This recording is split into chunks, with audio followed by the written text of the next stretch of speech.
ಕುಲಗಳಿಗೆ ಸಿಗದ ಗುಣದವಳು, ಬರೆಯುವುದು ಹೇಗೆ ಇತಿಹಾಸ, ಬದುಕುವುದ ಕಲಿಸು ಗುರು ಇವಳು,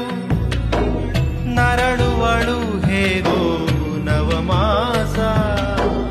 ಗಂಗೆ ತುಂಗೆಗಿಂತ ಪಾವನಳು, ಬೀಸೋ ಗಾಳಿಗಿಂತ ತಂಪಿವಳು, ಜಗತ್ತೂಗೋ ಜನನಿ ಜೀವದ ಜೀವತಾಯಿ, ಬ್ರಹ್ಮ ವಿಷ್ಣು ಶಿವ ಎದೆ ಆದ